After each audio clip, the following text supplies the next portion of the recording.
In this training video, we're going to have a quick look at the account menu and see what options you have on there for tailoring Gearlog for yourself.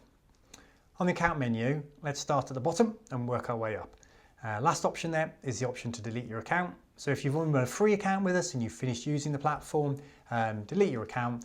We'll ask you to confirm what you want to do and then enable you to delete all of your data from our platform and exit it. Do be aware that's non-recoverable, so do make sure that's what you intend to do before deleting your account from Gearlog. Next on the account menu is export.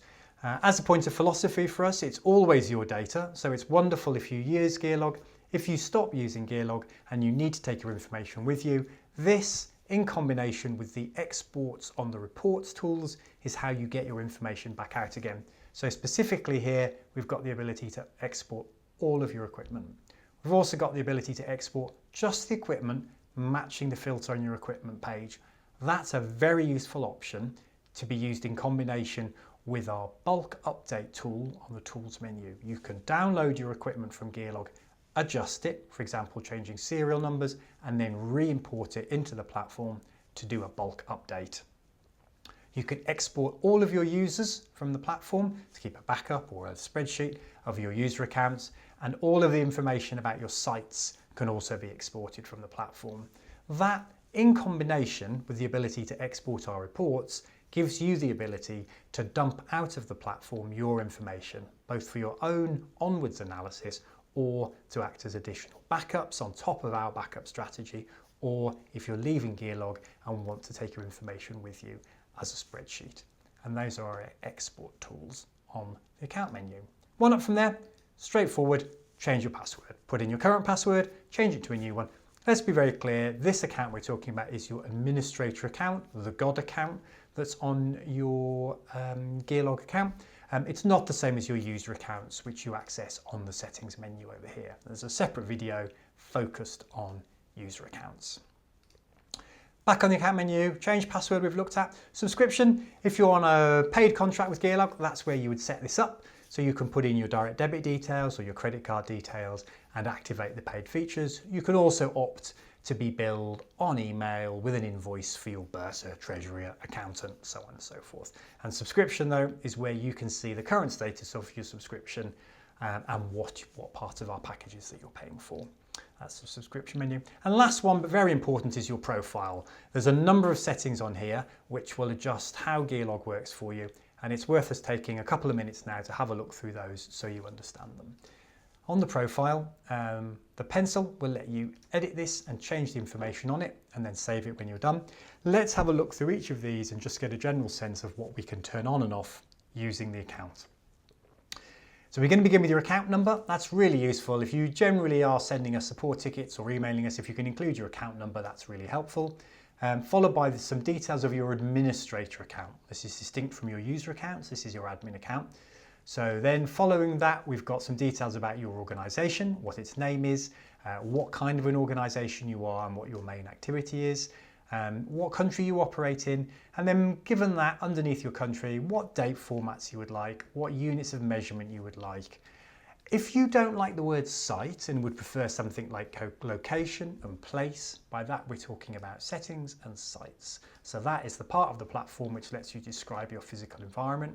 If you don't like the word site, then you can rename it here and put something else in, for example, location and place.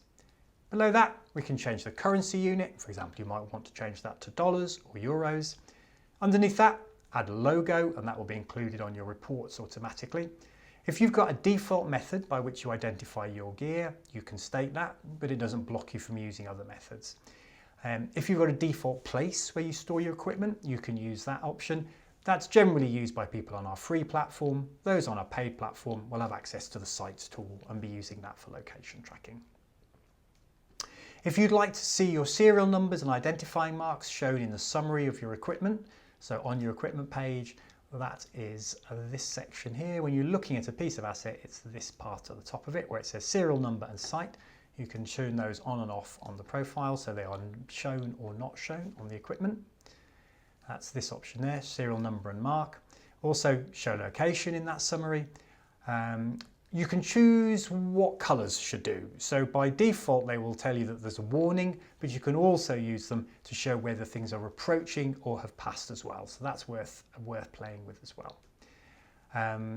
Lots of options here are also related to how filtering works. So for example, there's a filter setting here, which will decide whether you're going to see the attributes of equipment shown in its summary. For example, the size of a jacket. That will affect how your equipment page looks. If you would like the platform to do tracking for you, so every time you move equipment to and from a list or to and from a site, then you can turn on those tracking options in the platform. If you'd like to record a mobile phone number with us, you don't have to do that, but that's a place there where you can do that.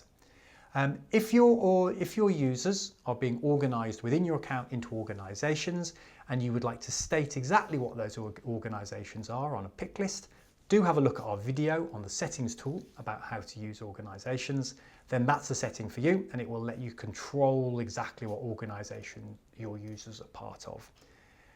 If you want your users, when creating a qualification, to have a certificate by default, they must provide a certificate, then that's a really useful option to turn on. Below this, we have some communication options here. So you can choose whether you'd like to receive any additional marketing communications for us or texts.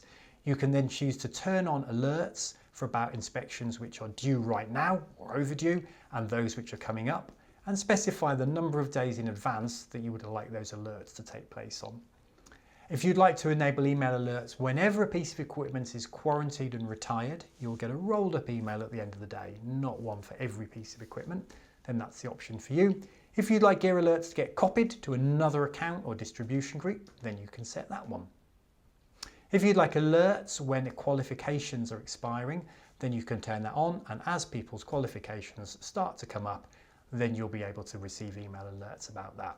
You can choose which email address to send qualification alerts to, and that could be, for example, your HR team. If you'd like emails whenever reservations are made, perhaps because that's an alert to you to start prepping that reservation, then you can enable that option, and again specify somebody different who those reservation alerts should go to. You can specify your default reservation duration, so when adding new reservations, the default here would be 7 days, and you won't need to change it if that's how long the reservation is for. A couple of options here for blocking. So if users try and make reservations and they've already got an overdue loan, then they'll be blocked from doing that. Again, similarly, we block people from making another loan until they've returned their previous loan. And we can even block reservations for all users until a certain date. For example, in our down season when we don't want people making equipment reservations. Following on from that, a few more loan and alert options here.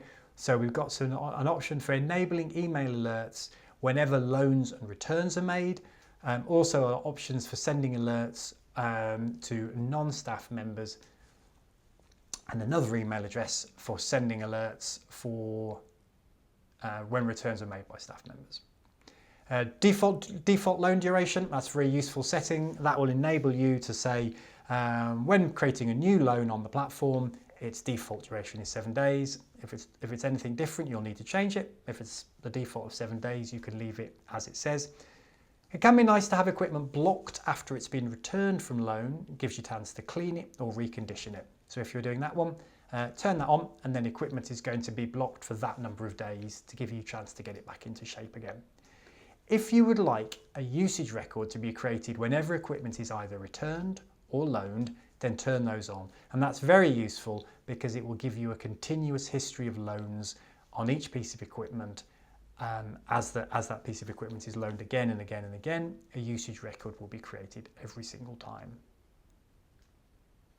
If you would like to hide any of the details of loan inspection reservation, so that's personal information, example, the name of the person who did it or their email address, from non-privileged users. So that's people on settings and user accounts who don't have the privilege status, then turn that option on and the inspection record or the loan record will be present, but you won't know who it was performed by. If you'd like to use a second factor authentication for your account, and we specifically support Google Authenticator to increase the security of your Gearlog account, then you should enable this option here. If you would like to turn off everything to do with reservation and loaning, because that's not something that your organisation does, then turn off all reservation and loan is a great option.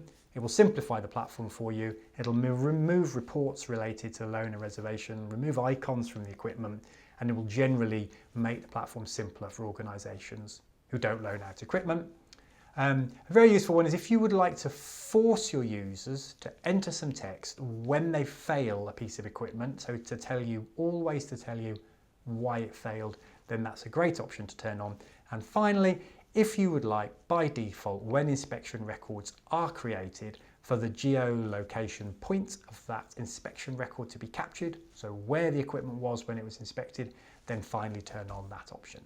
So you've got a wide variety of choices there which affect the alerts that you get, how the platform appears to you, the things that you can do with the platform, where alerts might get sent to. Hopefully that's given you a good sense of the breadth of the options you've got there. You can have a look through those yourself and experiment with them. Any questions about them, any problems using them, just drop us an email as normal. That's info@gearlog.org.